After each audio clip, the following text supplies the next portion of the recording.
আমি অটো চালায় খাই, গরিব মানুষ, 100 করে টাকা মাদ্রাসায় আমি দেব ইনশাআল্লাহ।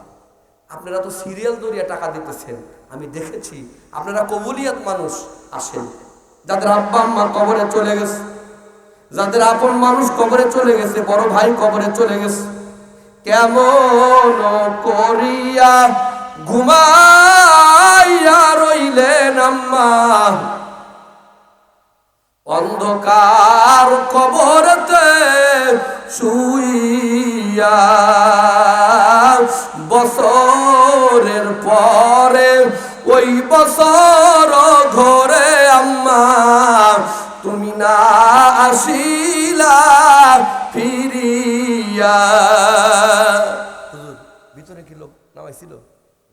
আলহামদুলিল্লাহ, ভিতরে লোক নামাইছিল।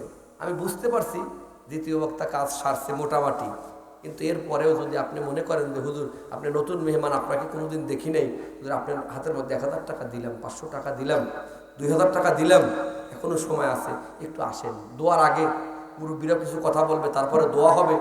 আর যেহেতু মুরব্বীদের নির্দেশকে ওইখান থেকে উঠবেন না, কিছু কথা ওনারাও বলবেন, তারপরে খাসভাবে চোখের পানি ফেলে একটু দোয়াও হবে। কথা বলেন নাকি? একটু দয়া করিয়া একটু আসেন। আলহামদুলিল্লাহ, আলহামদুলিল্লাহ। কত আছে? 500 টাকা না? আলহামদুলিল্লাহ, 500 টাকা। আল্লাহ দানখানা কবুল করেন, নেখায়াত দান করেন। আলহামদুলিল্লাহ, আল্লাহ কামাই কাজের মধ্যে বরকত দান করেন। আল্লাহ, মাশাআল্লাহ। দেখেন চোখের মধ্যে পানি। আল্লাহ, নাম কি আপনার? আল্লাহ, আপনার বান্দা আবু সুফিয়ান মাও নাই, বাবাও নাই, 500 টাকা আর একজন মাদ্রাসার তালিম হলেন 500 টাকা। আল্লাহ দান খানা কবুল করেন, নেখায়াত